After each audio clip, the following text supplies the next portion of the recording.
Hello everyone, welcome back to our channel English माध्यम के platform पे मैं हूं आपकी एडुकेटर प्रियंका ठाकुर और हम सॉल्व कर रहे हैं practice based editorial based practice exercise. Start करते हैं आज का session with thought of the day, that is you don't have to be great to start but you have to start to be great. यानी कि आपको महान होने के लिए, सफल होने के लिए ऐसा नहीं है कि आप सफल होंगे तभी आप किसी चीज़ की शुरुआत करेंगे, लेकिन सफलता हासिल करने के लिए तो आपको शुरुआत करनी पड़ेगी ना। आज नहीं तो कल आपको कभी ना कभी तो शुरुआत करनी पड़ेगी, और अगर आप हर चीज़ कल के ऊपर टालते रहेंगे तो आपका वो कल कभी नहीं आने वाला और सफलता नहीं मिलेगी। ठीक है, तो शुरुआत कीजिए, धीमी ही सही, छोटी ही सही, पर शुरुआत होनी चाहिए। ठीक है, चलिए स्टार्ट करते हैं reading comprehension and practice exercise for SSC CGL 2024। The recent directive from the Ministry of Commerce and Industry to e-commerce platforms to remove Bonvita, बोल रहे हैं रिसेंटली क्या हुआ है, एक डायरेक्टिव क्या है, निर्देश जारी हुआ है, आदेश जारी हुआ है, किसकी तरफ से, ministry of commerce and industry, इसकी तरफ से ई कॉमर्स प्लेटफॉर्म क्या क्या होते हैं, अमेजन, फ्लिपकार्ट, मीशो, ये सब क्या है, ई कॉमर्स वेबसाइट्स हैं। तो इन सभी ई कॉमर्स प्लेटफॉर्म्स को उनने दिशा निर्देश जारी किए हैं कि बॉर्नविटा को remove Bournvita and similar beverages, और उससे मिलते जुलते जो और हेल्थ ड्रिंक बेवरेजेस हैं from the health drink category, इनको हेल्थ ड्रिंक की कैटेगरी से आप निकालिए। यानी कि आप जब इनको कैटेगराइज करेंगे तो आप इसको हेल्थ ड्रिंक की कैटेगरी में नहीं डालेंगे। क्या मतलब हुआ इस चीज़ का, देखो आप अमेजन वगैरह खरीदते हैं तो उसमें कैटेगरीज डिफाइंड होती हैं। आप ध्यान से देखो कि ये बॉर्नविटा, कॉम्प्लान, हॉर्लिक्स जो है किड्स न्यूट्रिशन कैटेगरी के अंडर में आते हैं। हेल्थ एंड फिटनेस कैटेगरी में भी, ड्रिंक्स बेवरेजेस में भी, उसके अंदर भी किड्स न्यूट्रिशन में आते हैं। और बॉर्नविटा तो खैर अलग अलग और कैटेगरीज में भी आता है। तो इस तरीके की कैटेगरीज बनाई जाती हैं। ठीक है, तो बोल रहे हैं कि इनको हेल्थ कैटेगरी से निकालें is a much needed step towards ensuring transparency and raising consumer awareness.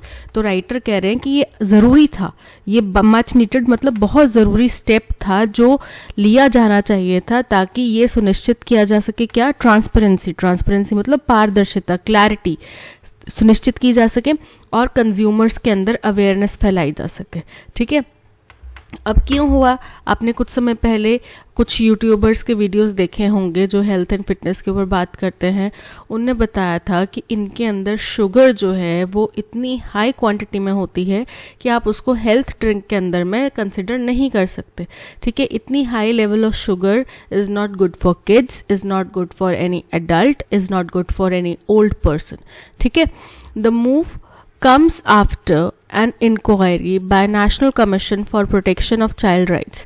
और ये जो कदम है, ये कदम कब आया है, ये जो फैसला है कब आया है, जब एक इंक्वायरी बिठाई गई, किसके द्वारा, national commission for protection of child rights द्वारा एक इंक्वायरी बिठाई गई। उसके बाद में कदम आया है जिसमें पाया गया, revealed that there was no official definition of a health drink under the Food Safety and Standards Act 2006। उन्होंने ये बोला, क्या बोला कि भाई हेल्थ ड्रिंक की तो कोई कैटेगरी है ही नहीं, हेल्थ ड्रिंक की तो कोई डेफिनेशन बनाई ही नहीं हमने फूड सेफ्टी स्टैंडर्ड्स एक्ट के तहत में। और ये एक्ट कब से लागू है, 2006 से। अर्लियर दिस मंथ, इस महीने से पहले, The Food Safety and Standards Authority of India had clarified that dairy, cereal or malt-based beverages should not be labeled as health or energy drinks।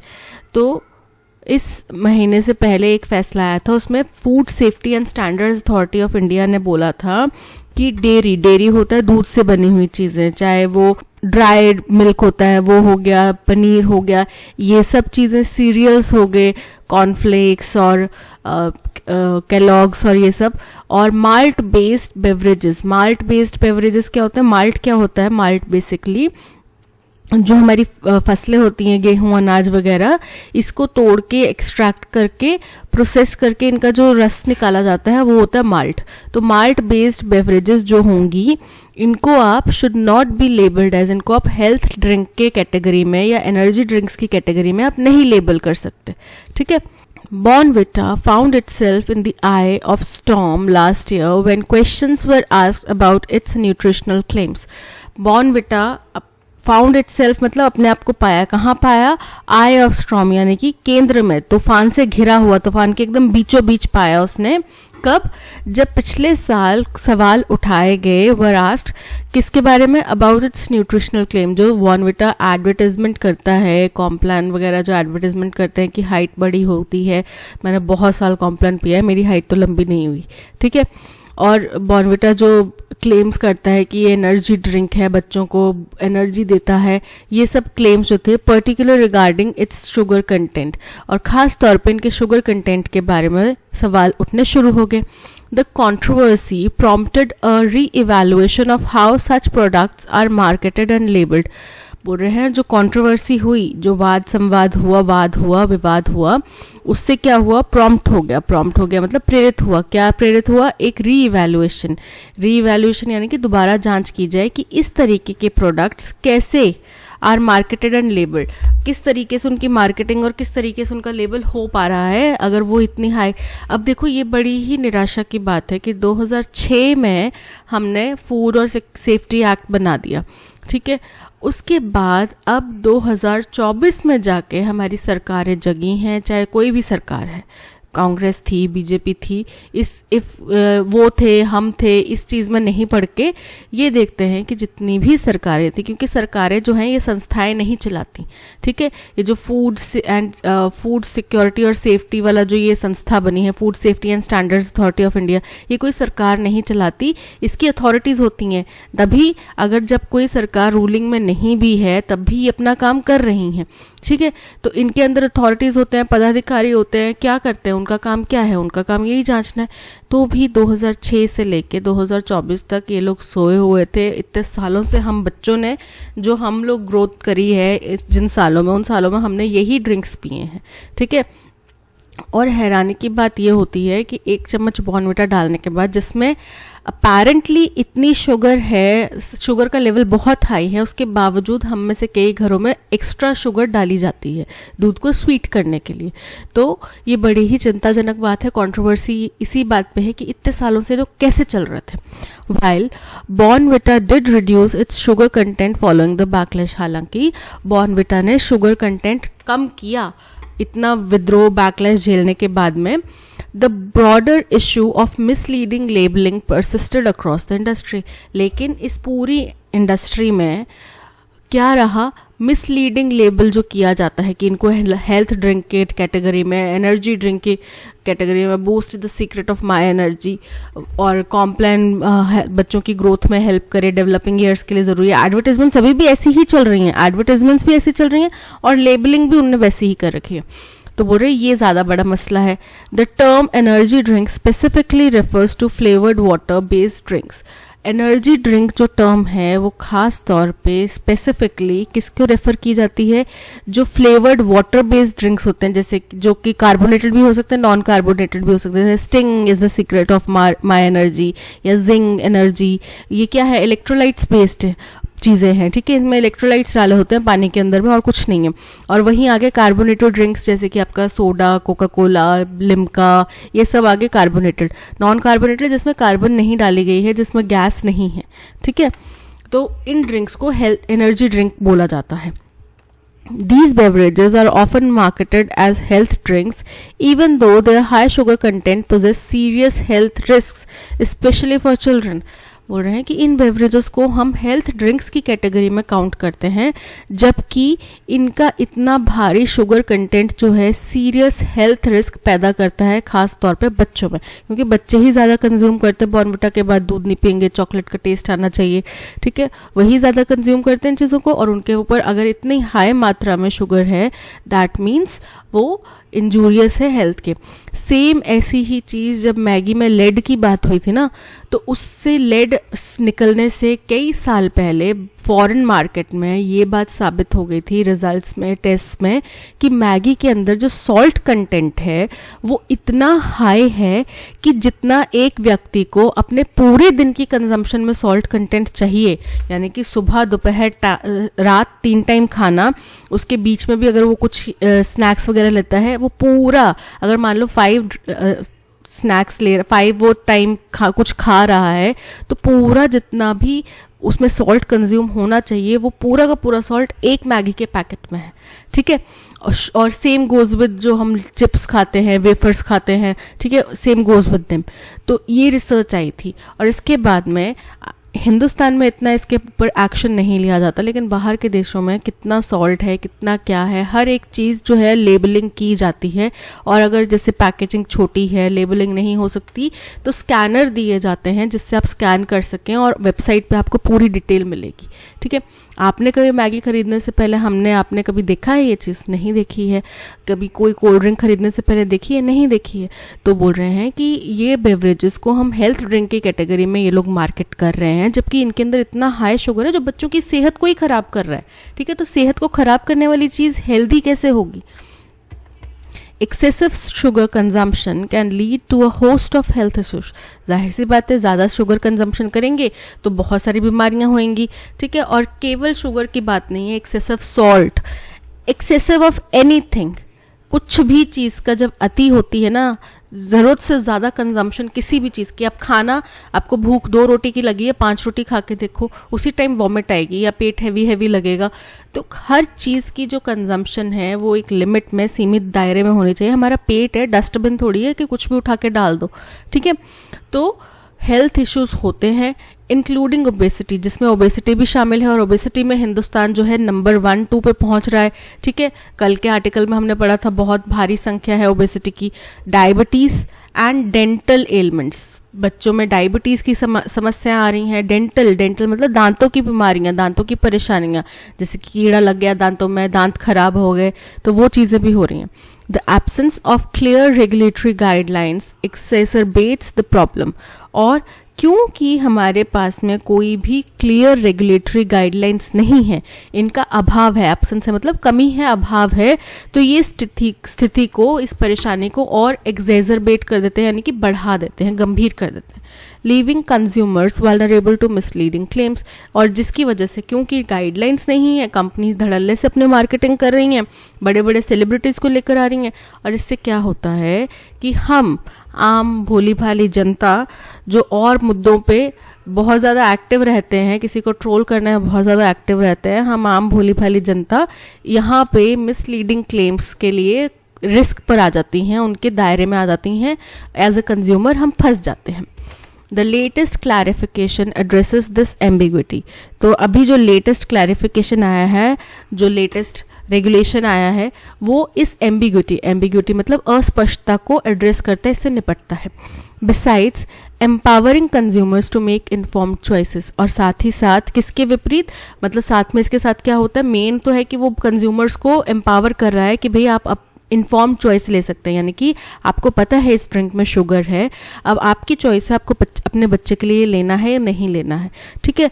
तो वो आपकी चॉइस है, यानी कि इन्फॉर्मेशन थी आपके पास, आपने उसके बाद भी सिलेक्ट किया, वो आपकी चॉइस है। इन्फॉर्म्ड चॉइस का मतलब ये हुआ कि आपके पास प्रॉपर इन्फॉर्मेशन है किसी चीज़ के बारे में, उसके बाद आपका ओपिनियन है, आप लेना चाहते हैं नहीं लेना चाहते। तो इसके अलावा वो इस मसले पर भी क्लैरिटी देता है, जो अस्पष्टता थी अभी तक उसके ऊपर भी क्लैरिटी मिल जाती है। Moving forward, the stakeholders must collaboratively establish comprehensive standards for labeling and categorizing food products. अब हम आगे बढ़ते हैं भविष्य में, जो इसके स्टेक होल्डर्स हैं, यानी कि इसमें जो भी पार्टीज इन्वॉल्व हैं, जो भी कंपनीज इसमें इन्वॉल्व हैं, उन या फिर जो संस्थाएं इसमें इन्वॉल्व हैं, उनको क्या करना चाहिए? कोलैबोरेटिव का मतलब होता है एक साथ मिलकर, ठीक है, मिलजुल कर सहयोग से एक दूसरे के क्या करना चाहिए? कॉम्प्रिहेंसिव स्टैंडर्ड्स, कॉम्प्रिहेंसिव मतलब व्यापक, थरो, कंप्लीट स्टैंडर्ड्स ऐसे बनाने चाहिए जिससे लेबलिंग की जा सके, कैटेगराइजिंग किया जा सके फूड प्रोडक्ट्स को, यानी कि ये फूड प्रोडक्ट अच्छा, ये रेडी टू इंस्टेंट फूड में आता है तो इसको इस कैटेगरी के अंदर में डालो, इसमें सॉल्ट कंटेंट ज़्यादा है, अच्छा इससे निकालो दूसरी कैटेगरी में डालो। तो वो लेबलिंग और कैटेगराइजिंग जो है फूड की, वो सही से होनी चाहिए, कॉम्प्रिहेंसिव होनी चाहिए, इन डिटेल होनी चाहिए। By holding manufacturers, retailers and e-commerce platforms accountable for labeling, regulators can safeguard public health. अगर हम जो इनको मैन्युफैक्चर कर रहे हैं उन लोगों को, जो इसको रिटेल कर रहे हैं उन लोगों को, और जो ई कमर्स प्लेटफॉर्म्स हैं जहाँ से लोग ऑनलाइन चीज़ें खरीद रहे हैं उन लोगों को अगर हम जिम्मेदार ठहराएं कि भाई आपकी जिम्मेदारी है आपने इस फूड प्रोडक्ट को कैसे कैटेगराइज करना है, कैसे लेबल करना है, हमने कुछ गाइडलाइंस बना दी, आपको इसको फॉलो करते हुए इनको लेबलिंग करनी है, तो इससे क्या होगा, ये जो रेगुलेटर है वो क्या कर सकता है, पब्लिक हेल्थ को सुरक्षित रख सकता है, सेफ गार्ड कर सकता है. दैट्स ऑल पैसेज में आज के इतना ही. अब चलते हैं क्वेश्चन नंबर 1 की तरफ. क्वेश्चन नंबर 1 हमसे कह रहा है what is the tone of the passage. Persuasive, passage की टोन परसुएसिव है, बिल्कुल परसुएसिव है, क्योंकि देखो परसुएसिव का मतलब क्या हुआ कि वो आपको अपना पॉइंट, जो राइटर है वो बताना चाह रहे हैं, अपना पॉइंट को आपके ऊपर थोपना चाह रहे हैं, नहीं यही है. क्योंकि हमने देखा कि बॉर्नविटा ने अपना पिछले साल कंट्रोवर्सी होने के बाद में शुगर कंटेंट कम करा, ठीक है, लेकिन स्टिल राइटर उस चीज़ से खुश नहीं है. वो बोल रहे हैं लेकिन आपने इतने साल से चलाया कैसे, अभी तो ठीक है मान लो आपने ठीक कर दिया, लेकिन वो ठीक किया तो आपने उसके पहले इतने साल कैसे चलाया, ठीक है. तो यानी कि वो आपको अपना पॉइंट ज़बरदस्ती थोपने की कोशिश कर रहे हैं कि नहीं गलत है तो गलत ही है, इतने सालों से गलत होता है तो कैसे हुआ, ठीक है. इनडिफरेंट यानी कि कुछ प्रभाव नहीं पड़ता, कुछ लेना देना नहीं है हमारा इससे, तो वो तो है नहीं. एक्यूजेटरी मतलब किसी के ऊपर आरोप प्रत्यारोप किए जा रहे हैं, तो यहाँ पे आरोप प्रत्यारोप नहीं किए जा रहे, हाँ उनको लायबल ठहराया जा रहा है कि भाई आपने इतने, लेकिन उसमें जो आरोप है फिर वो जो food safety and standards authority है उसके ऊपर भी आता है, सरकारों के ऊपर भी आता है, तो उन्होंने किसी के ऊपर भी आरोप नहीं लगाया. उन्होंने ये नहीं बोला कि ये कल्प्रिट है, ये दोषी है, ये कर रहे थे, नहीं, उन्होंने बोला मिसलीड किया है, बट ऐसा क्यों हुआ, इतने सालों तक कंटिन्यू क्यों रहा, वो सोचने वाली बात है. रिफ्लेक्टिव मतलब वो क्लियरली कुछ तथ्य स्टेट कर रहे हैं, अपना ओपिनियन बता रहे हैं किसी चीज़ के ऊपर, तो ऐसा भी नहीं है वो केवल अपना ओपिनियन नहीं बता रहे, केवल तथ्य स्टेट नहीं कर रहे, पर वो बहुत ही ज़्यादा परसुएसिव हैं. Option A is correct. What is the main theme of the passage? Passage की मेन थीम क्या है? The evaluation of e commerce regulation. E commerce के रेगुलेशंस जो हैं, रूल्स एंड रेगुलेशंस, उनको एवोल्यूट किया जाए. एवोल्यूशन मतलब कि उनका किस तरीके से विस्तार हुआ है, तो विस्तार नहीं हुआ है उनका. उनमें हमने एक रेगुलेशन के तहत उसमें से कुछ चीज़ें हटाने की बात करी है, तो ये इनकरेक्ट है. मिसलीडिंग मार्केटिंग प्रैक्टिसेस इन फूड इंडस्ट्री, बिल्कुल करेक्ट है. जो मिसलीडिंग मार्केटिंग चल रही है फूड इंडस्ट्री में उसके बारे में चर्चा की गई है, so option B is correct.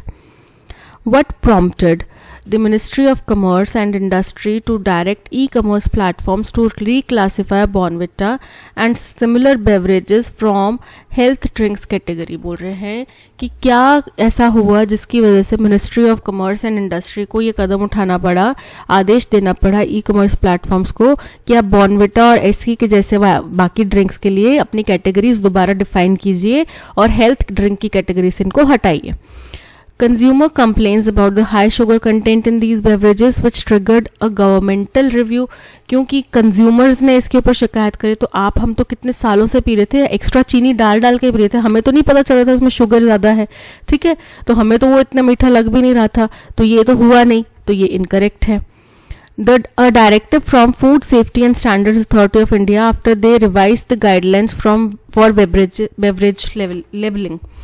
बोल रहे हैं कि फूड सेफ्टी और स्टैंडर्ड अथॉरिटी के द्वारा एक डायरेक्टिव जारी किया गया क्योंकि उन्होंने अपनी गाइडलाइंस में बदलाव लाए, बेवरेज की लेबलिंग किस तरीके से होनी है उसके तहत, तो बदलाव लाए नहीं है. राइटर बोल रहे हैं इनको बदलाव लाने की ज़रूरत है, इनको और अभी गाइडलाइन इसके ऊपर है ही नहीं, है ना. उन्होंने केवल गाइडलाइन किसके ऊपर बनाई है, एनर्जी ड्रिंक के ऊपर, कि हाँ एनर्जी ड्रिंक की कैटेगरी में ये चीज़ें फॉल करेंगी, लेकिन इस तरीके के ड्रिंक्स जो हैं वो किस कैटेगरी में फॉल करेंगे वो उन्होंने लिखा ही नहीं, सो ये इनकरेक्ट हो जाता है.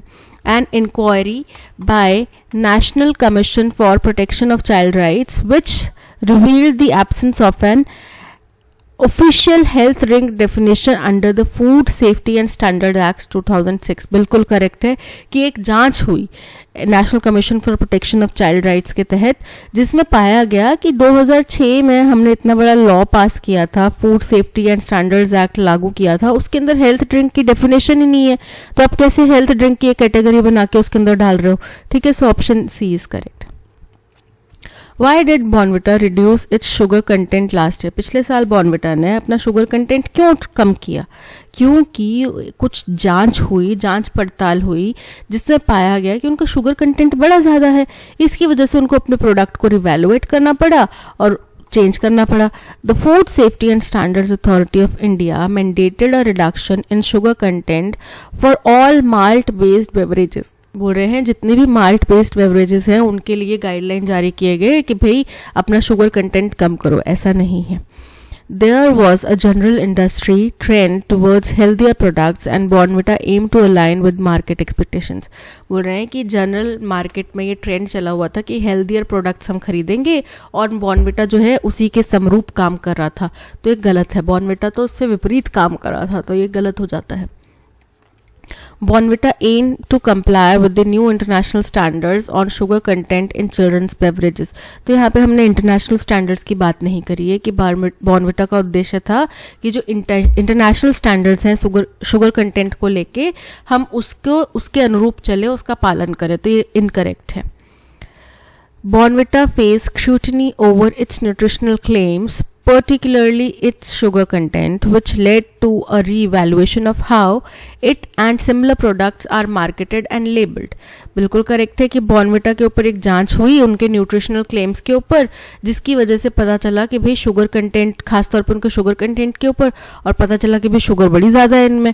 तो इस वजह से फिर रीवैल्यूएशन का दौर चल पड़ा, जिसमें ये पता लगाने की कोशिश की जा रही है अब कि इतने सालों से ये प्रोडक्ट्स कैसे मार्केट किए जा रहे थे, कैसे इनकी लेबलिंग हो रही थी। सो option D is correct. What ongoing issue does the passage highlight despite changes made by Bournvita?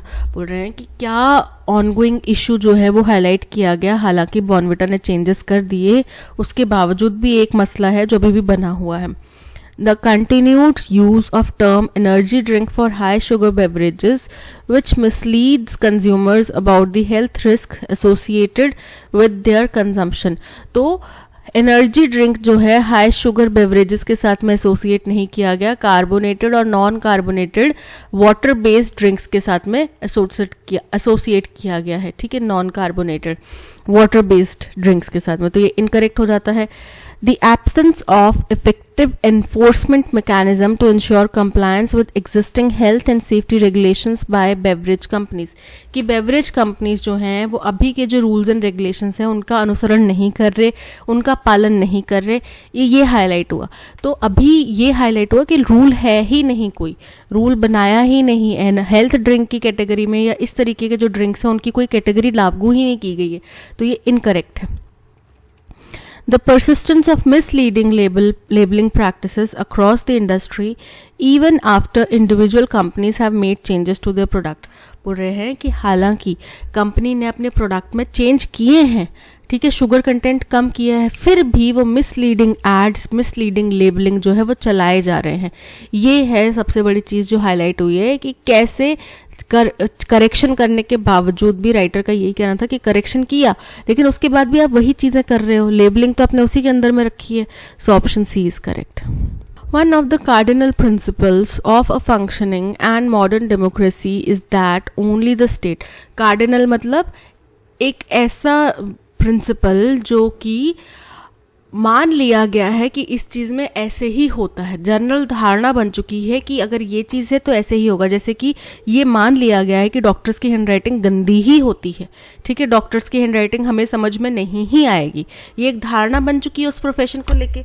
वही कार्डिनल प्रिंसिपल एक धारणा बन चुकी है किसके बारे में, मॉडर्न डेमोक्रेसी और उसकी फंक्शनिंग के बारे में, कि केवल state led by a government that is elected by the people, केवल वही स्टेट जहाँ पे कोई सरकार, वहाँ चुने हुए लोगों द्वारा संचालित सरकार है, चल रही है, has a dash right to use or authorise the use of physical force. केवल उन्हीं के पास ये अधिकार है कि, या फिर ये अधिकार है कि वो इस्तेमाल कर सकें या ऑथराइज कर सकें फिजिकल फोर्स के इस्तेमाल को, ठीक है। When civilian groups dash violence against state actors without repercussions, जब कोई सिविलियन ग्रुप, ठीक है, वो क्या करते हैं, वायलेंस का इस्तेमाल करते हैं। स्टेट एक्टर्स कौन हो गए, जो स्टेट की तरफ से उनका रिप्रेजेंटेशन कर रहे हैं, उनका बचाव कर रहे हैं, जैसे कि सीआरपीएफ हो गया, या फिर हमारे जो बाकी बीएसएफ के जवान हो गए, या फिर जो भी वहाँ पे उस टाइम पे लगाए जाते हैं जवान, पुलिस सीमा सुरक्षा बल हो गए, पुलिस वाले हो गए, ये लगाए जाते हैं, ये हो गए स्टेट एक्टर्स। तो जब इनके अगेंस्ट वायलेंस होता है बिना कोई रिपरकर्शंस, यानी कि बिना इसके कोई आफ्टर मैथ के कि इनको कोई सजा होएगी, उसके बिना one has to call into question the maintenance of law and order in the state of Manipur. तो अब सवाल उठना लाजमी है कि लॉ एंड ऑर्डर किस स्थिति पर पहुंच चुका है, और कहाँ की बात हो रही है, मणिपुर के स्टेट की बात हो रही है। इन लेट फरवरी में, लास्ट के महीनों में क्या हुआ था, cadres of Meitei chauvinist group the Arambai Tenggol allegedly dash a police officer. क्या हुआ कि केडर्स मतलब ग्रुप, संगठन, क्या कौन सा संगठन, मैटी शोविनिस्ट मतलब एक ऐसे लोगों का समूह जो अपनी ही बिरादरी के लोगों का पक्ष रखता हो, ठीक है। उनका ग्रुप जो था, कौन सा ग्रुप था, द आरम्बाई टेंगोल, ये समुदाय था। उन्होंने क्या किया, एलिजिडली, कथित तौर पे, dash a police officer, assaulted him and vandalised his home. तो उनने पकड़ा होएगा पुलिस ऑफिसर को, उसको असॉल्ट किया और उसके घर को तहस नहस कर दिया। Police officers protested the attack. आपने वीडियो देखी होंगी, क्लिप्स की, बाकी सभी ऑफिसर्स ने अपने हथियार डाल दिए कि भाई अगर हम अपने जवान को, अपने बंदे को नहीं प्रोटेक्ट कर पा रहे तो हमारे हाथ में हथियार होने का फ़ायदा क्या है। तो police officers protested the attack dash their inability to take action against the group, क्योंकि वो इनेबल थे, वो मतलब उनके हाथ बंधे हुए थे कि वो इस एक्शन के अगेंस्ट में कुछ भी कार्रवाई नहीं कर पा रहे थे। It is another matter that the group has manage to source its weapon from the looting of police stations in the valley following the ethnic conflagration last में। बोल रहे हैं कि ये एक अलग मसला है कि इन ग्रुप्स ने ये जो हथियार हैं वो कहाँ से पाए। वो उन्होंने एक पुलिस स्टेशन को लूटा, ठीक है, कहाँ पे, उसी वैली में, यानी कि मणिपुर के जो इलाके, वैली के इलाके हैं, वहाँ पे उनने एक पुलिस स्टेशन को लूटा। किसके बाद में, एक एथनिक कन्फ्लैग्रेशन यानी कि एथनिक मनमुटाव स्टार्ट हुआ पिछले साल मई में। उसके बाद में उन्होंने पुलिस स्टेशन लूटा और फिर उन्हीं हथियारों का इस्तेमाल करके पुलिस ऑफिसर्स के अगेंस्ट ही वो प्रोटेस्ट कर रहे हैं। Many of the weapons are yet to be seized. बहुत सारे हथियार अभी भी जब्त करने बाकी हैं और returned despite the government's appeals. सरकारों ने कई दफ़ा अपील करी लेकिन अभी तक ना हथियार बरामद हुए हैं कई सारे, ना अभी तक रिटर्न किए गए हैं। The police in the valley are heavily ethnicized with dash any representation from the Kukizo minority. बोल रहे हैं जो पुलिस है वैली में, घाटी में, वहाँ के दो इलाके हैं, एक माउंटेन एरियाज हैं, जंगल का इलाका है, और एक वैली का इलाका है, ठीक है। तो वैली के इलाके की जो पुलिस है वो भी हाईली एथनिसाइज्ड हो गई है। एथनिसाइज मतलब वो भी गुट में बन चुकी है, एथनिसिटी के डिवाइड में फंस गई है। कैसे, क्योंकि वहाँ पे कोई भी रिप्रेजेंटेशन है नहीं है कुकीज़ो माइनॉरिटी कम्युनिटी से। वहाँ पे जितने भी हैं वो सारे मैटी ग्रुप के ही हैं, कुकीज़ो माइनॉरिटी कम्युनिटी का कोई रिप्रेजेंटेशन नहीं है। सबसे पहला, one of the cardinal principles of a functioning and modern democracy is that only the state led by a government that is elected by the people has a delegate है। Delegate का मतलब प्रतिनिधि, तो यहाँ पे हैज अ प्रतिनिधि right, प्रतिनिधि right तो नहीं होगा। लेजिटिमेट मतलब वास्तविक, कानूनी, लीगल राइट। फैसिलिटेट मतलब सुविधाजनक करना, और लोकेट मतलब स्थान निर्धारित करना। तो यहाँ पे लीगल राइट होना है ना, so option B legal right, has a legal right to use or authorise the use of physical force. When civilian groups roll out का मतलब क्या हुआ, किसी योजना की स्टार्टिंग करना, किसी भी कोई आपने कुछ प्लानिंग करी है उसकी स्टार्टिंग करना। तो when civilian groups rolled out violence, उनने कोई प्लानिंग करके वायलेंस स्टार्ट किया। Led to violence, led to किसी कारणवश होता है, ठीक है। तो सिविलियन ग्रुप्स ने किसी कारणवश वायलेंस स्टार्ट किया। इक्विवेलेंट टू वायलेंस, इक्विवेलेंट यानी बराबर है वायलेंस की, या फिर रिजॉर्ट टू मतलब उन्होंने वो ऑप्शन चुना, वो पार्ट चुना कि हम वायलेंस के जरिए ये चीज करेंगे। So option D, resort to violence against state actors without repercussions. In late February, cadres of Meitei chauvinist group, the Arambai Tengol, allegedly dashed a police officer. Abducted, abducted मतलब जब्त करना, बंदी बना लेना, उनको अपने घर से जबरदस्ती अपहरण कर लेना। एनहांस्ड, एनहांस मतलब बढ़ाना। एक्सपेक्टेड, एक्सपेक्टेड मतलब किसी चीज़ का आप कुछ उम्मीद कर रहे हैं। अनवारंटेड मतलब कि अनुचित, तो यहाँ पे उनको अबडक्ट किया गया ना, उनको अपहरण किया गया। So option A, abducted, assaulted him and vandalised his home. Police officers protested the attack, dashed their inability to take actions against the group. Deviating, deviating मतलब किसी चीज़ से विचलित होना, ठीक है, किसी आप रास्ते पर थे उससे आप भटक गए। लेमेंटिंग, लेमेंटिंग का मतलब होता है शोक व्यक्त करना, तो पुलिस ऑफिसर ने शोक व्यक्त किया ना, लेमेंटिंग देयर इनएबिलिटी कि हम भी असक्षम हैं और उस चीज़ का वो शोक व्यक्त कर रहे हैं। फ्लक्चुएटिंग, फ्लक्चुएटिंग मतलब उतार चढ़ाव। और इंटरैक्टिंग, इंटरैक्टिंग मतलब बातचीत करना, संवाद करना, तो यहाँ पे वो दुख व्यक्त कर रहे थे। Option B is correct. The police in the valley are heavily ethnicized with dash any representation from Kuki-Zo community. Simply any representation, solely, solely मतलब single handedly, merely मतलब शायद ही, और barely मतलब बहुत थोड़ा सा representation है Kuki-Zo का community का। So option D is correct. She was shot during an attempted robbery while returning home in her car. She जो है एक pronoun है। अब मेरे को बताओ आप लोग कमेंट सेक्शन में, क्या प्रोनाउन कभी भी फर्स्ट स्टेटमेंट हो सकता है किसी भी पैसेज का? मैं लिखना स्टार्ट कर दूं, she is the author of this book, तो मुझे पता है, आप खुद सोचो कि शी मतलब कौन, नाम तो कुछ दिया नहीं मैंने, और दिस मतलब कौन सी बुक? आप समझ पा रहे हो कि किसी किताब का पहले जिक्र हुआ होगा, उसी के बारे में दिस आया है, उसको रेफर करते हुए, इंडिकेट करते हुए। और शी यानी कि कोई व्यक्ति, महिला जो है, उनका पहले जिक्र किया गया होगा, उसी के बारे में शी इस्तेमाल किया गया है। तो प्रोनाउन कभी भी नाउन से पहले नहीं आता। तो इससे हमारी एक चीज क्लियर हो जाती है कि शी वाला जो भी स्टेटमेंट होएगा, ही वाला जो भी स्टेटमेंट होएगा, हर, हिम, दिस, दैट, ये जो होंगे ये फर्स्ट स्टेटमेंट नहीं होंगे। ए हमारा फर्स्ट स्टेटमेंट नहीं होगा। ऑप्शन बी एलिमिनेट हो जाता है, ठीक है। हर पेरेंट्स, अभी मैं पूरा आपको समझा नहीं रही, मैं केवल आपको ऑप्शन एलिमिनेट करा रही हूँ। हर, उसके पिता, किसके पिता? किसी का जिक्र हुआ होगा ना पहले, उसी के पिता की बात कर रहे, तो यानी कि बी स्टेटमेंट भी हट गया, क्योंकि पहले नाउन चाहिए। ड्यूरिंग दिस लॉन्ग पीरियड, इतने लंबे समय अंतराल द्वारा, इतने लंबे समय द्वारा, तो ये भी दिस लॉन्ग, कितना लॉन्ग, कौन सा लॉन्ग पीरियड? कहीं पे जिक्र किया होगा ना कितने साल का समय हो गया, इतने साल का समय हो गया, तभी बोलेंगे कितने सालों के दौरान। सो डी भी हमारा फर्स्ट स्टेटमेंट नहीं हो सकता। अब देखो, उसको गोली मारी गई जब उसको रॉबरी करने का मतलब वहां से लूटपाट करने के इरादे से जब कोई आए वहां पे, जब वो वाइल रिटर्निंग होम, जब वो घर जा रही थी अपनी कार में, आफ्टर वर्क एट 3:30 AM, 3:30 बजे उनको गोली मारी गई थी। कब? September 30, 2008 इन न्यू दिल्ली, ठीक है। किसी महिला की बात की जा रही है कि उनको लूटपाट के इरादे से कुछ लोग आए, वो 3:30 बजे के समय में अपने ऑफिस से घर जा रही थी और उस समय में उनको गोली मारी गई, और ये घटना है न्यू दिल्ली की 30 सितंबर 2008 की। Her parents have been stoically pursuing the case. Stoically मतलब बिना कोई उम्मीद के, बिना कोई आस लगाए, बिना कोई इमोशन के, बिना कोई लड़खड़ाने के, मतलब एकदम स्तब्ध होके वो इस केस को पूरी निगरानी रख रहे हैं, ठीक है। उसके पेरेंट्स बहुत बारीकी से इस केस के ऊपर बिना विचलित हुए निगरानी रख रहे थे।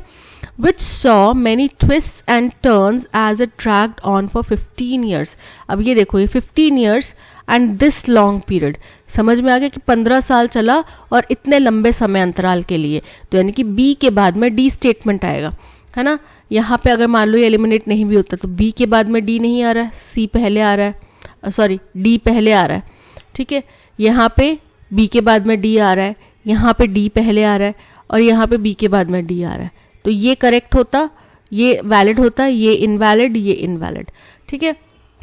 बोल रहे हैं कि पिछले 15 सालों में इस केस में बहुत ट्विस्ट एंड टर्न्स आए हैं जब तक ये चला है केस, और उसके पेरेंट्स बिना भावुक हुए, जैसे कभी कुछ खराब बात हो गई तो वो गिरे नहीं, वो टूटे नहीं, और जब कोई अच्छी बात हो गई तो ऐसा नहीं कि बहुत खुश हो गए, क्योंकि उन्होंने 15 साल तक इस केस के होने का, इस केस के फैसले का इंतजार किया है। The conviction by a Delhi court of all 4 accused of killing Soumya Vishwanathan, a 25-year-old journalist, brings a sense of closure to the victim's parents. अब ये सेंस ऑफ क्लोजर की हमने पहले भी बात करी थी कि अब उनको असल मायने में उनको न्याय मिला है, असल मायने में इस केस को बंद किया जा सकता है, ऐसी फीलिंग आई है। तो बोल रहे हैं क्या हुआ है, दिल्ली कोर्ट ने चारों कन्विक्ट्स को जो किलिंग सौम्या विश्वनाथन की मृत्यु में दोषी थे, एक्यूज थे, उनको कन्विक्ट करा, यानी कि उनको दोषी पाया, उनको सजा सुनाई। और ये सौम्या विश्वनाथन कौन थी? ये 25 साल की महिला जर्नलिस्ट थी। और इस फैसले के बाद में इस केस को उनके पेरेंट्स को, विक्टिम के पेरेंट्स को अब एक सेंस ऑफ क्लोजर मिल रहा है। उनको वाकई में लग रहा है कि न्याय, जस्टिस हैड बीन सर्व्ड, उनको ये चीज़ फीलिंग आ रही है। During this long period the distraught elderly couple wondered whether they would get to see the culprits punished in their lifetime. इस लंबे अंतराल के दौरान में उसके पेरेंट्स जो हैं वो हमेशा ये चीज़ सोचते रहते थे कि क्या वो अपने जीते जी इस अपनी बेटी के कातिलों को सज़ा पाते हुए देखेंगे। उनके दिमाग में अक्सर ये सवाल आता था। तो देखो, फर्स्ट स्टेटमेंट तो हो गई घटना की शुरुआत कि भाई कन्विक्ट किया गया है दिल्ली कोर्ट द्वारा सौम्या विश्वनाथन के कल्प्रिट्स को। ठीक है, अब कौन थी सौम्या विश्वनाथन? वो उनको शूट किया गया था। क्यों इस केस की बात हुई कि उनको शूट किया गया था रॉबरी के दौरान में, तो ये गया सेकेंड पॉइंट। थर्ड पॉइंट आता है बी पॉइंट कि उनके पेरेंट्स जो हैं वो इस केस को बिना लड़खड़ाए देख रहे थे, नज़र बनाए हुए थे और परस्यू कर रहे थे, मतलब कोर्ट में लड़ रहे थे। इस लंबे समय के दौरान में बहुत उतार चढ़ाव आए, लेकिन वो कभी भी विचलित नहीं हुए। वो हमेशा ये सोचते रहे कि क्या हमारे जीते जी हमारी बेटी को न्याय मिलेगा। सो अरेंजमेंट बन रहा है CABD, option C is correct. With several lives lost, many houses and roads washed away, bridges collapsed, parts of Teesta Dam damaged and communication taps. बहुत सारी जाने जाने के साथ में, बहुत सारे घरों का, रोड्स का बह जाने के साथ में, ब्रिजेस टूट जाने के लिए, और तीस्ता डैम जो है उसके डैमेज के, और कम्युनिकेशन जो है वो टूट जाने के। तो अब समझ में आ गया कि ए फर्स्ट स्टेटमेंट नहीं होगा क्योंकि इनकम्प्लीट स्टेटमेंट है, किसी स्टेटमेंट का आगे वाला हिस्सा है। ठीक है, तो ये ए फर्स्ट स्टेटमेंट नहीं होगा। The flash floods in Sikkim have wreaked havoc around Lohnak Lake and the Teesta River Basin. बोल रहे हैं कि फ्लैश फ्लड्स, बहुत भारी फ्लड्स आ गई सिक्किम के इलाकों में और वहाँ पे तबाही मच गई। रेक्ट हैवॉक मतलब तबाही मच गई लोहनाक लेक के आसपास के और Teesta river basin. Teesta river basin क्या होता है? जो नदी तट होता है ना, उस जगहों पे बहुत भारी नुकसान हुआ। ठीक है, ये कह रहे हैं even as operations are in progress. अब जैसे जैसे हम ऑपरेशंस को प्रोग्रेस कर रहे हैं, बढ़ रहे हैं आगे की तरफ, किस चीज़ के लिए? रिस्टोर नॉर्मलिटी, ताकि वहाँ पे पहले जैसा सामान्य जनजीवन हो सके, इस चीज़ के लिए जो प्रयास किए जा रहे हैं। एंड रिपेयर और रीबिल्ड डैमेज इंफ्रास्ट्रक्चर, और जो भी वहाँ पे जान माल का नुकसान हुआ है उसको रिपेयर किए जाने तो नहीं कर सकते, लेकिन जो माल का नुकसान हुआ है उसको रिपेयर किया जा सकता है। तो इंफ्रास्ट्रक्चर का जो भी डैमेज हुआ है उसको रिपेयर या रीबिल्ड किया जाए। Reports of a possible cause of this disaster suggest that there was a warning for the glacial lake outburst flood. Reports ये सब बताती हैं कि ये डिजास्टर की पहले से ही चेतावनी दी गई थी कि एक ग्लेशियल लेक आउटबर्स्ट फ्लड हो सकती है। ग्लेशियल लेक आउटबर्स्ट का मतलब होता है कि एक ग्लेशियर है। ठीक है, ग्लेशियर किससे बनते हैं? बर्फ के पानी के पिघलने से। तो ग्लेशियर लेक क्या होता है? ऊंची ऊंची पहाड़ियों में, हिमालय की पहाड़ियों में बहुत ऊंचे ऊंचे में वो पानी थोड़ा थोड़ा करके पिघल के एक लेक बनता है और उसी लेक से थोड़ा थोड़ा पानी जो है नदी के रूप में चलता रहता है। ठीक है, अचानक से मान लो एक बहुत भारी टुकड़ा जो है उस ग्लेशियर का टूट के इसके अंदर गिर जाए, है ना। आप बाल्टी के अंदर एक पत्थर फेंक के देखो, रिपल्स बनते हैं। ठीक है, तो यहाँ पे वो रिपल्स बनेंगे। अब क्योंकि वो ऑलरेडी पहाड़ी के ऊपर है, वो रिपल्स एकदम से बनेंगे और पानी नदी के अंदर बढ़ जाएगा। वो क्या करेगा? फ्लड्स करेगा। ठीक है, तो वही बोल रहे हैं कि ग्लेशियल लेक आउटबर्स्ट फ्लड की पहले ही वार्निंग दी गई थी।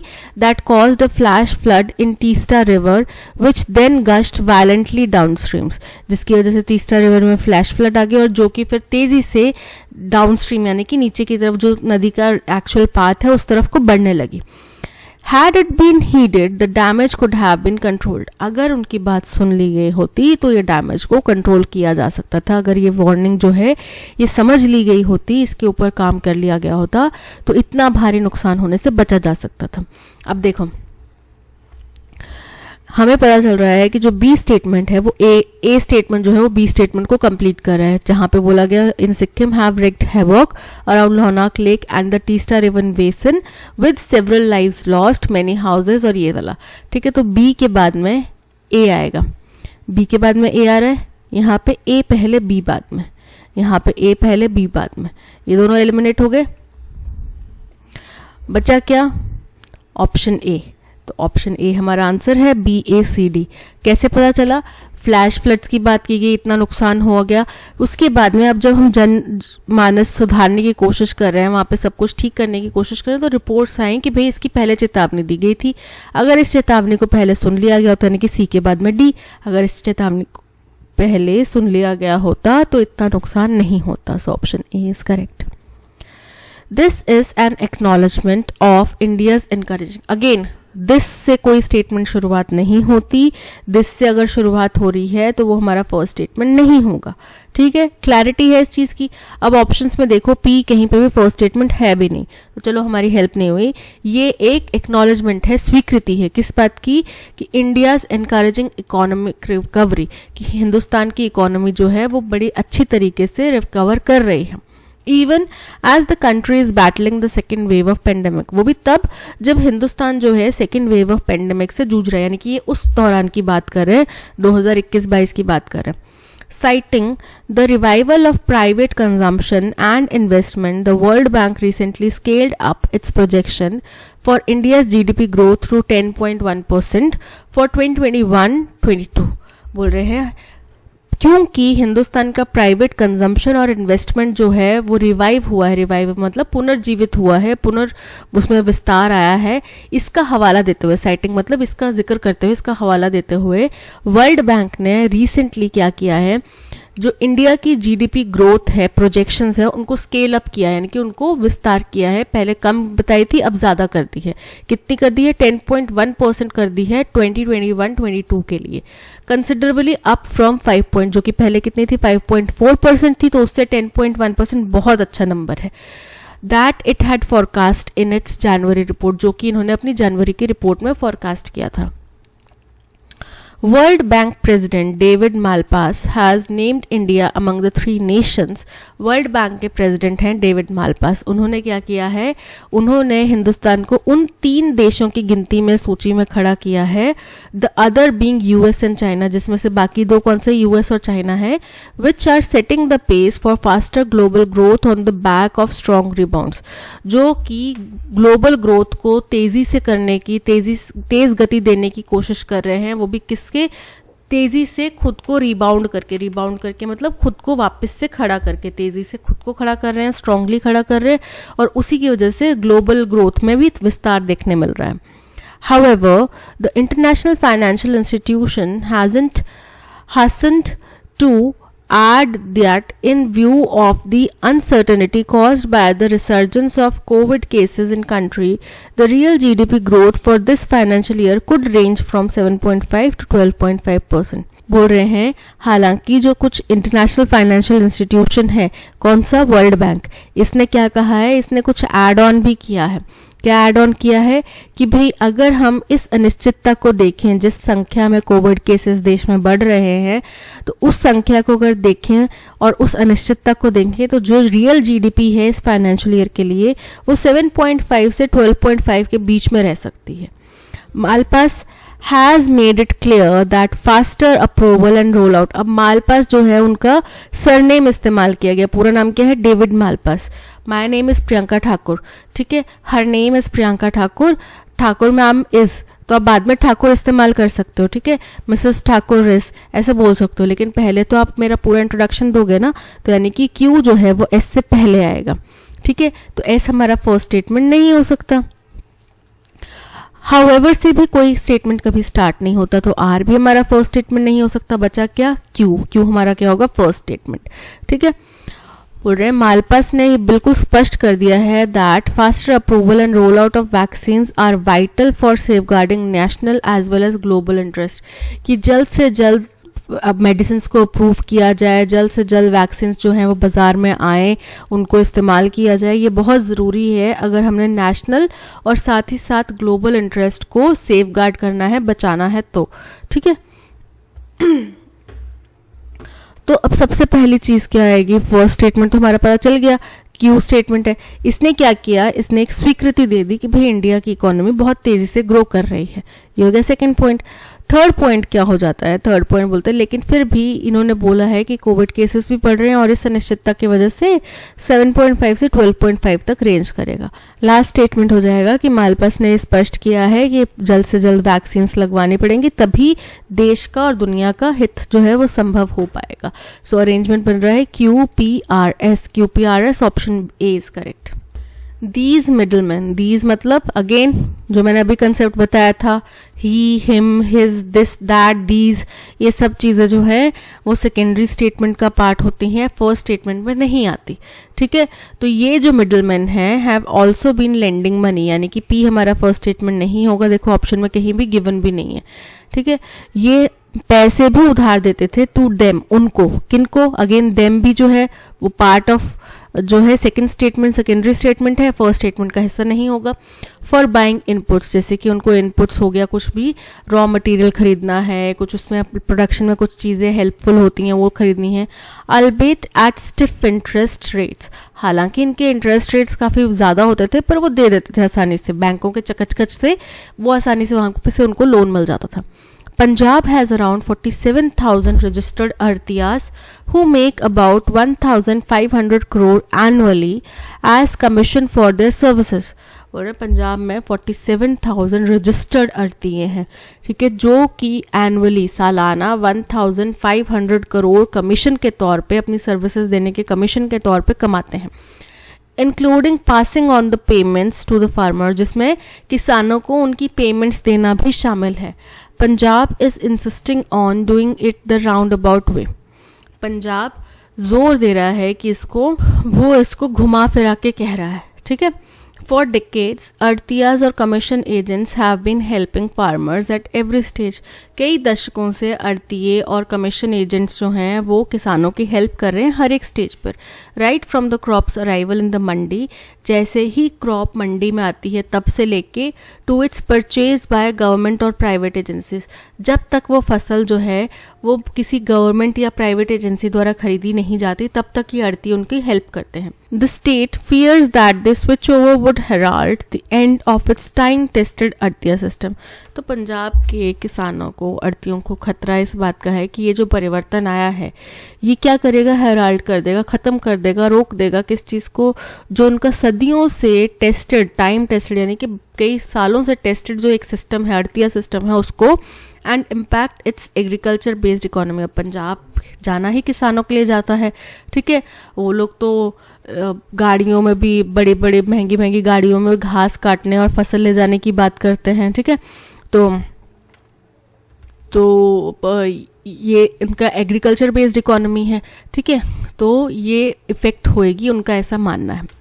The center and Punjab government are at the loggerheads over implementing the direct benefit transfer system for making payments directly to the farmers for their produce. केंद्र और जो पंजाब सरकार है वो दोनों आमने सामने हैं, एक तरह से टग ऑफ वॉर उनके बीच में चल रहा है। क्यों? क्योंकि दोनों ही, एक तो बोल रहे हैं कि भाई हमने DBT direct benefit transfer system लगाना है और दूसरे बोल रहे हैं कि नहीं जी हम ये नहीं लगने देंगे। क्यों पंजाब गवर्नमेंट इसके अगेंस्ट में क्यों है? क्योंकि उनको इस चीज़ का डर है कि आड़तियों का सिस्टम खत्म हो जाएगा। तो घटना क्या हुई है कि ये दोनों आमने सामने हैं डीबीटी को लेकर। ठीक है, ये हो गया फर्स्ट स्टेटमेंट। क्यों है? स्टेट को डर है कि भाई ये जो परिवर्तन आएगा ये हमारा जो टाइम टेस्टेड आड़तिया सिस्टम है इसको खराब करेगा और हमारी एग्रीकल्चर बेस्ड इकोनॉमी को खराब करेगा। अब क्यों? क्योंकि सदियों से ये आड़तिये जो है किसानों की मदद करते हैं और ये कभी कभार उनको पैसे भी उधार देते हैं। हालांकि उनके रेट्स जो है, इंटरेस्ट रेट्स हाई होते हैं, बट उनको बिना कोई ज़्यादा कागजी कार्रवाई किए, बिना कोई भसड़ में फंसे हुए जो बैंक्स के चक्कर काटने पड़ते हैं उसके बिना इनको इमीडिएटली लोन मिल जाता है। ठीक है, तो ये हो गया फोर्थ पॉइंट। तो हमारा अरेंजमेंट क्या बन रहा है? SRQP, SRQP, SRPQ, SRQP. Option C is correct. The play I saw last night was a dash. अब ये चीज़ मैंने आपको पहले ही बताई है कि आप कोई मूवी देखते हैं, कोई आप प्ले देखते हैं तो क्या होएगा, हिट द रोड तो नहीं होगा, सड़क पर जाने की बात तो नहीं कर रही, हिट द हे यानी कि गहरी नींद में सोना, हिट द रूफ यानी कि छत पर चढ़ जाना, या फिर स्मैश हिट मतलब बहुत बड़ी सफल थी. ये जो प्ले हमने कल देखा वो स्मैश हिट था, बहुत बड़ा सफल प्ले था. So option C is correct. He is dash of many chain snatching cases in Daryaganj. अब किसी व्यक्ति के ऊपर आरोप लगता है, वो accused है. accused के स्पेलिंग क्या होते हैं, ACCUSED, accused. तो ACKU नहीं होगा, ACU नहीं होगा, AKU नहीं होगा, ACCUSED. Option D is correct. Despite the setbacks and obstacles we faced, बोल रहे हैं जितने भी हमें सेटबैक्स और ऑब्स्टिकल्स यानी कि बाधाएं और सेटबैक्स मतलब विफलताएं मिली, उसके बावजूद भी our team rallied together and achieved our goal. हमारी टीम जो है एक साथ बनी रही और हमने अपना गोल जो है अचीव किया. Which teach us the importance of team work, resilience and determination, जो कि हमें बताता है टीम वर्क के बारे में, रेजिलियंस के बारे में, डिटर्मिनेशन. रेजिलियंस मतलब हार कर फिर खड़े हो जाना, ठीक है, उसको बोलते हैं रेजिलियंस. और डिटर्मिनेशन मतलब दृढ़ निश्चय. तो उसके बारे में हमें सिखाता है. अब पूरा स्टेटमेंट पढ़ो. Despite setbacks and obstacle we faced, ED आ रहा है, रैलीड, ईडी आ रहा है, विच टीम वर्क, ठीक है. तो ये क्या है, मतलब पास्ट फॉर्म में चल रहा है. तो टीच भी किस फॉर्म में आएगा, टॉट में आएगा, TAUGHT, टॉट. ठीक है, तो एरर कहाँ हो गया, टीच की जगह क्या आएगा, taught. So setbacks which teachers के बजाय which taught us the importance of hard work, resilience and determination. अब क्वेश्चन नंबर 18 कह रहा है करेक्टली रेक्टिफाई करता है जो इस इनकरेक्शन को, यहाँ पे जो स्पेलिंग एरर है, क्वेश्चन एरर हाईलाइट किया है, उसकी स्पेलिंग एरर है, उसको जो करेक्ट स्पेलिंग है उससे रिप्लेस करना है. अब क्वेश्चन एरर होता क्या है, क्वेश्चन एरर प्रश्न पत्र होता है. ठीक है, प्रश्न पत्र यानी कि क्वेश्चन पेपर जिसमें केवल सवाल होते हैं. ठीक है, कई दफ़ा जो पॉलिटिशियंस हैं वो अपने इंटरव्यू देने से पहले उनसे क्वेश्चनर मांगते हैं, राइट. तो क्वेश्चनर मांगने का मतलब क्या है कि आप मुझसे क्या क्या सवाल पूछने वाले हैं वो मुझे पहले दे दो, मैं उसकी तैयारी कर आऊँगा, राइट. अब जाहिर सी बात है कई बार बात होती है डेटा की, ठीक है, कई बार बात होती है आंकड़ों की, और जाहिर सी बात है हर एक पॉलिटिशियन को हर एक आंकड़ा तो याद नहीं होगा, चाहे देश का राष्ट्रपति हो, प्रधानमंत्री हो, हर एक आंकड़ा याद नहीं होगा किसी भी रिपोर्ट से रिलेटेड पूछोगे तो. ठीक है, तो इसलिए वो पहले क्वेश्चनर मांग लेते हैं. अब the questionnaire used by the researcher was of top quality, जो उस रिसर्चर ने क्वेश्चनर इस्तेमाल किया था वो टॉप क्वालिटी का था. ठीक है, अब क्वेश्चनर के स्पेलिंग क्या होते हैं, क्वेश्चनर के स्पेलिंग होते हैं QUESTION, ये तो हो गया क्वेश्चन, और आगे आ गया नेयर, NAIRE, क्वेश्चनर. ठीक है, QUESS नहीं आता, QUSTIONNAIRE, option B is correct. That career competition was the difficultest exam he had ever given. Difficult जो है अगर comparative और superlative form में लिखना है, difficult, तो वो more difficult होता है comparative form में, ठीक है, और most difficult होता है superlative form में. difficult test कोई शब्द नहीं होता. ठीक है, डिग्रीज याद रख लेना, टेंसेस याद रख लेना, अगर नहीं याद हैं तो अब से पढ़ना स्टार्ट कर दो. It is never too late, अभी से भी शुरुआत करोगे ना तो भी बहुत अच्छा रिजल्ट मिल सकता है. तो क्या होगा, that career competition was the most difficult exam he had ever given. उनके करियर में आज तक जितने भी उनने एग्जाम दिए उनमें सबसे डिफिकल्ट था, तो मोस्ट डिफिकल्ट होगा. मोर नहीं आएगा, मोर कंपैरिजन करता है, कंपैरिजन नहीं हो रहा, सबसे ज़्यादा डिफिकल्ट था ये बता रहा है, सुपरलेटिव डिग्री में आएगा. ठीक है, वॉज द डिफिकल्टेस्ट अगेन नहीं आएगा. That career competition was the most difficult exam then any, तो ये आगे ऐड करने की कुछ जरूरत नहीं, then any he had ever given ये करने की जरूरत नहीं है, simple exam he had ever given रखो. The career competition was the most difficultest, again most और डिफिकल्टेस्ट साथ में लिख दिया. That career competition was the most difficult exam he had ever given. Option D is correct. Shweta organises the sale of handmade pottery at a cheap rate. अब यहाँ पे most appropriate idiom आपने बताना है जो यहाँ पे फिट बैठता है. तो आप बहुत कम चीज़ों पे, कम दाम पे कोई चीज़ बेच रहे हो, बहुत सस्ते दामों पे कोई चीज़ बेच रहे हो, इसका मतलब क्या हुआ? गो फॉर अ सॉन्ग. इसको किससे रिप्लेस किया जाता है? गो for a song. Hush money, hush money होता है चुप रहने का money.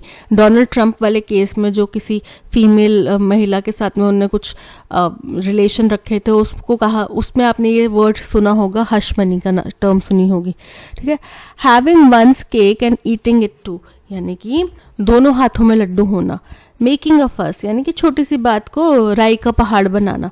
So option B go for a song, यानी कि बहुत सस्ते दामों में कोई चीज बेचना इज करेक्ट. गिल्टी, गिल्टी का एंटोनिम क्या होगा? कोई व्यक्ति गिल्टी है यानी कि उसने वो चीज कमिट करी है, वो उसका जिम्मेदार है. तो उसका विपरीत क्या होगा? वो इनोसेंट है, बाइज्जत बरी कर दिया गया. हेंस नॉट प्रूवन गिल्टी, यानी कि हेंस प्रूवन इनोसेंट.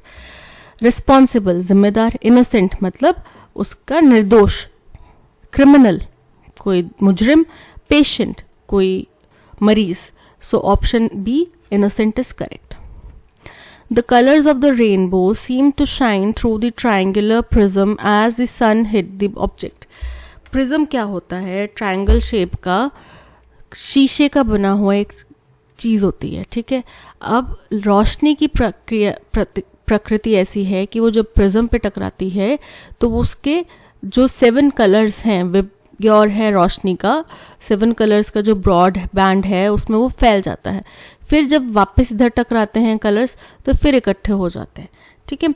तो जब कलर्स रेनबो के प्रिज्म के ऊपर पड़े तो वो ऐसा लग रहा था कि वो चमक रहे हैं. ठीक है. अब ट्रायंगुलर का स्पेलिंग यहाँ पे इनकरेक्ट है. ट्रायंगुलर के स्पेलिंग क्या? देखो रेनबो, वर्ड्स क्या क्या दिए हैं? रेनबो दिया है, रेनबो की स्पेलिंग करेक्ट है. ठीक है. सन यहाँ पे दिया है, सन करेक्ट है, ये तो बेटा वाला सन हो गया. उसके बाद में दिए हैं ऑब्जेक्ट, यहाँ पे ऑब्जेक्ट लिखा है, बिल्कुल करेक्ट है. यहाँ पे ट्रायंगुलर, यहाँ पे ट्रायंगुलर देखो तो ट्रायंगुलर के स्पेलिंग क्या होते हैं? TRIANGULAR, triangular. Option C is correct. The intrepid group of adventurers climbed the mountain despite of bad weather and road closure. यहाँ पे क्या करना है? जो underlined word है उसके लिए substitute ढूंढना है. बोल रहे हैं इंट्रपिड. इंट्रपिड मतलब उत्साही, अति उत्साही. जो एडवेंचरर्स का अति उत्साही ग्रुप था वो माउंटेन चढ़ गए, हालांकि बैड वेदर और रोड क्लोजर की चेतावनी दी गई थी. वहां पे मौसम खराब था और रोड क्लोज थे, उसके बावजूद वो चढ़ गए. तो डिस्पाइट ऑफ जो है वो करेक्ट वर्ड नहीं है. डिस्पाइट के साथ में ऑफ की जरूरत नहीं है, केवल despite is correct. Mountain despite bad weather and road closure. Option A is correct. The airplane flowed over the mountain. देखो फ्लाई जो है ये इस्तेमाल होता है एयरप्लेन के लिए, राइट. फ्लाई का फ्लू होता है, फ्लोड नहीं होता. फ्लो तो हवा बहती है, वो होता है flow. The flow of air, the flow of wind, तो वो उसमें आ जाएगा आगे के टेंस में, पास्ट टेंस में फ्लोड. ठीक है. लेकिन फ्लाई का टेंस अगर चेंज करना है तो फ्लू होता है, ना कि फ्लोड. तो क्या होगा? The airplane flew over the mountains. Flew over. Option B is correct. Ecstasy. Ecstasy का मतलब होता है बहुत ज्यादा उत्साह, बहुत ज्यादा एकदम परम आनंद की अनुभूति. इसका एंटोनिम क्या हो जाएगा? यूफोरिया. यूफोरिया का मतलब होता है परमानंद. कोर्स का मतलब होता है असभ्य. नेचुरल का मतलब होता है प्राकृतिक. डिस्पेयर का मतलब होता है निराशा. सो परम आनंद, विपरीत क्या हो गया? निराशा. Option D is correct. That's all. आज के सेशन में इतना ही. Thank you so much for watching. अगर कंटेंट पसंद आया हो तो लाइक, शेयर और सब्सक्राइब जरूर कीजिएगा. मिलते हैं नेक्स्ट सेशन में. Till then keep learning and keep practising. Bye bye.